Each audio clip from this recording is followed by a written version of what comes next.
ओम शांति। सुनते हैं 19 दिसंबर 84 की मुरली।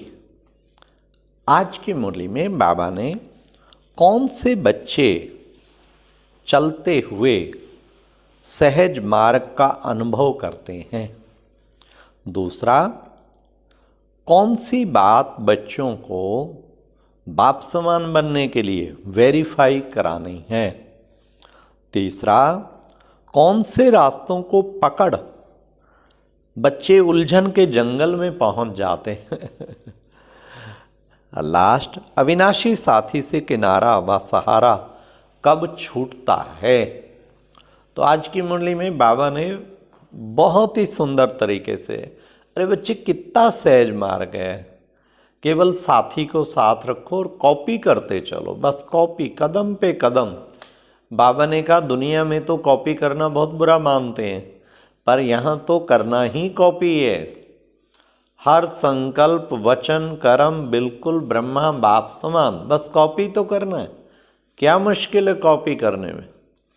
वह तो इसी को बाबा कहते चेक करो बार बार, क्या मेरा संकल्प बिल्कुल बाप समान है, क्या वचन बाप समान है, क्या कर्म बाप समान है। तो बाबा ने कहा बस फिर कदम पे कदम रखते चलो, कितना सहज मार्ग। बाबा ने आज कहा जब जिम्मेवारी उठाने वाला उठा रहा है, फिर भी जिम्मेवारी देने वालों को क्यों हिचक होती है बताओ, क्यों नहीं अपने को पूरा स्पुर्द कर देते। हाँ, तो इसलिए जब मैं कह रहा हूँ मैं सारी जिम्मेवारी तुम्हारी लेता हूँ, तुम बस समर्पित होकर चलो। तो कितना अच्छा बाबा ने बताया। फिर बाबा ने बहुत ही सुंदर तरीके से कहा कि जब तुम विनाशी सहारे पकड़ते हो ना, फिर अविनाशी किनारा कर लेता है। विनाशी व्यक्तियों का, विनाशी वस्तुओं का, इनके जब सहारे पकड़ते हो तो बाबा किनारे हो जाता है। तो आप देखो कोई मैंने विनाशी तो नहीं पकड़ा हुआ, सदा अविनाशी पकड़ा हुआ है। मुख्य अविनाशी को ही हमें सदैव पकड़ना है। बाबा ने कहा बच्चे भिन्न भिन्न रास्तों पे जा चल भटकते हैं, कभी व्यर्थ संकल्पों पे रास्ते पे, कभी किस चीज़ पे, देह के संबंधियों के रास्ते पे, बस एक ही रास्ता और एक ही रिश्ता रखो तो सदा सहज मार्ग लगेगा। तो सुनते हैं 19 दिसंबर 84 की अव्यक्त मुरली, सर्वश्रेष्ठ सहज तथा स्पष्ट मार्ग। आज बाप दादा विशेष स्नेही सदा साथ निभाने वाले अपने साथियों को देख रहे हैं। साथी अर्थात सदा साथ रहने वाले, हर कर्म में संकल्प में साथ निभाने वाले, हर कदम पर कदम रख आगे बढ़ने वाले, एक कदम भी मनमत परमत पर उठाने वाले नहीं, ऐसे सदा साथी के साथ निभाने वाले सदा सहज मार्ग का अनुभव करते हैं। क्योंकि बाप व श्रेष्ठ साथी हर कदम रखते हुए रास्ता स्पष्ट और साफ कर देते हैं। आप सबको सिर्फ कदम के ऊपर कदम रखकर चलना है। रास्ता सही है, सहज है, स्पष्ट है, यह सोचने की भी आवश्यकता नहीं है। जहाँ बाप का कदम है वह है ही श्रेष्ठ रास्ता। सिर्फ कदम रखो और हर कदम पे कदम लो, कितना सहज है। बाप साथी बन साथ निभाने के लिए साकार माध्यम द्वारा हर कदम रूपी कर्म करके दिखाने के लिए साकार सृष्टि पर अवतरित होते हैं। यह भी सहज करने के लिए साकार को माध्यम बनाया है। साकार में फॉलो करना व कदम पर कदम रखना तो सहज है ना। श्रेष्ठ साथी ने साथियों के लिए इतना सहज मार्ग बताया क्योंकि बाप साथी जानते हैं, क्या जानते हैं कि जिन साथियों को मैंने साथी बनाया है वे बहुत भटके होने के कारण थके हुए हैं, निराश हैं, निर्बल हैं, मुश्किल समझ दिलशकस्त हो गए हैं। इसलिए सहज ते सहज सिर्फ कदम पर कदम रखो, बस कितना सहज मार्ग कर दिया। यही सहज साधन बताते हैं। सिर्फ कदम रखना आपका काम है। बाकी चलाना, पार पहुंचाना, कदम कदम पर बल भरना, थकावट मिटाना, यह सब साथी का काम है। सिर्फ कदम नहीं हटाओ, सिर्फ कदम रखना यह तो मुश्किल नहीं है ना। कदम रखना अर्थात संकल्प करना, जो साथी कहेंगे जैसे चलाएंगे वैसे चलेंगे, अपना नहीं चलाएंगे।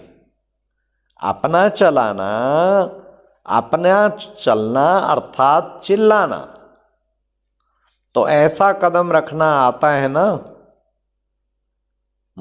क्या ये मुश्किल है? जिम्मेवारी लेने वाला जिम्मेवारी ले रहे हैं तो उसके ऊपर जिम्मेवारी सौंपने नहीं आती है क्या?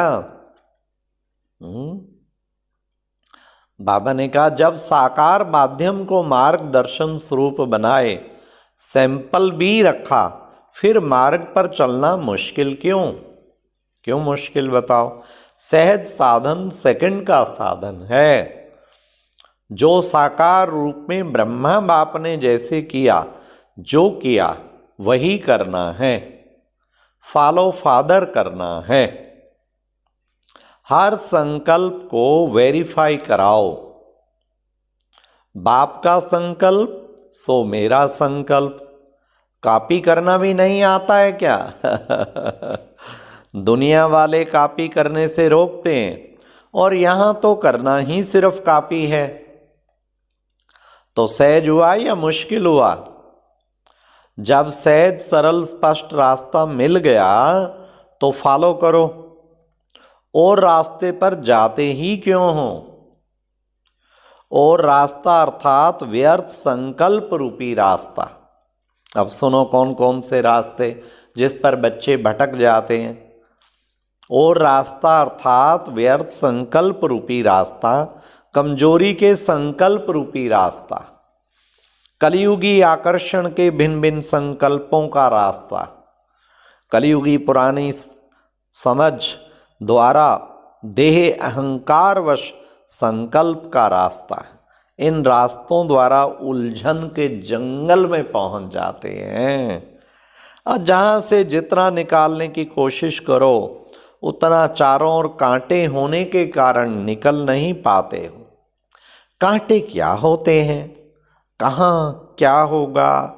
ये क्या का कांटा लगता, कहाँ कहाँ क्यों का कांटा लगता, कहाँ कैसे का कांटा लगता, कहाँ अपने ही कमजोर संकल्पों का कांटा लगता। चारों ओर कांटे ही कांटे नजर आते हैं और फिर चिल्लाते भी हैं। अब साथी आकर बचाओ तो साथी भी क्या कहते हैं? कदम पर कदम रखने की बजाय और रास्ते पर गए क्यों? फिर कहते बचाओ। जब साथी साथ देने के लिए स्वयं ऑफर कर रहे हैं, फिर साथी को छोड़ते क्यों? बताओ। किनारा करना अर्थात सहारा छूटना। अकेले बनते क्यों? हद के साथ की आकर्षण, चाहे किसी संबंध की, चाहे किसी साधन के, अपने तरफ आकर्षित करती है ना। इसी आकर्षण के कारण साधन को व विनाशी संबंध को अपना साथी बना लेते हो, व सहारा बना देते हो। तब अविनाशी साथी से किनारा करते हो और सहारा छूट ही जाता है। आधा कल्प इन हद के सहारे को सहारा समझ अनुभव कर लिया कि यह सहारा है व दलदल है, फंसाया गिराया व मंजिल पर पहुंचाया। अच्छी तरह से अनुभव किया ना। एक जन्म के अनुभवी तो नहीं होना, 63 जन्मों के अनुभवी हो, और भी 1-2 जन्म चाहिए। एक बार धोखा खाने वाले दोबारा धोखा नहीं खाता है। अगर बार बार खाता है तो उसको भाग्यहीन कहा जाता है। अब तो स्वयं भाग्य विधाता ब्रह्मा बाप ने सभी ब्राह्मणों की जन्म पत्री में श्रेष्ठ भाग्य की लंबी लकीर खींच ली है ना। भाग्य विधाता ने आपका भाग्य बनाया है। भाग्य विधाता बाप होने के कारण हर ब्राह्मण बच्चे को भाग्य के भरपूर भंडार का वर्षा दे दिया है। तो सोचो, भाग्य के भंडार के मालिक के बालक, उसको क्या कमी रह सकती है? कोई कमी नहीं बाबा, कोई कमी नहीं रह सकती। मेरा भाग्य क्या है, सोचने की भी आवश्यकता नहीं, क्योंकि भाग्य विधाता बाप बन गया तो बच्चों को भाग्य की जायदाद की क्या कमी होगी। भाग्य के खजाने के मालिक हो गए ना, ऐसे भाग्यवान कभी धोखा नहीं खा सकते। इसलिए सहज रास्ता कदम पर कदम उठाओ, स्वयं ही स्वयं को उलझन में डालते हो। क्या उलझन में? साथी का साथ छोड़ देते हो। सिर्फ यह एक बात याद रखो, क्या हम श्रेष्ठ साथी के साथ हैं। वेरीफाई कराओ तो सदा स्वयं से सेटिस्फाई रहेंगे। समझा? सहज रास्ता। सहज को मुश्किल नहीं बनाओ। संकल्प में भी कमी महसूस, मुश्किल अनुभव नहीं करना।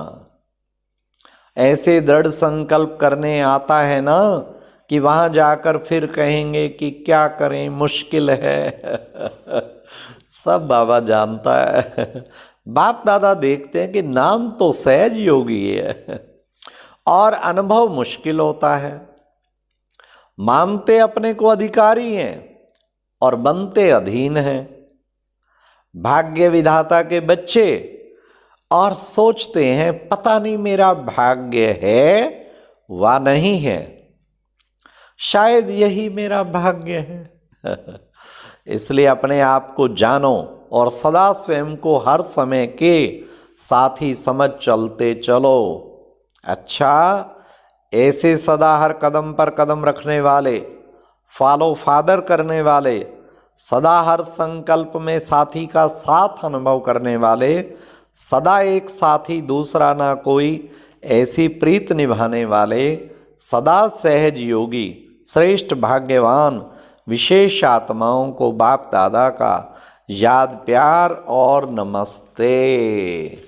तो देखो बाबा ने कितना अच्छा बताया, कदम पर कदम, कदम पर कदम, बस बाबा के साथ रहो, साथी को साथ रखो, बस सब कुछ ईजी हो जाएगा। ओम शांति। ये एक प्रेरणादायक वीडियो है, जरूर देखें, कोई भी मिस ना करे।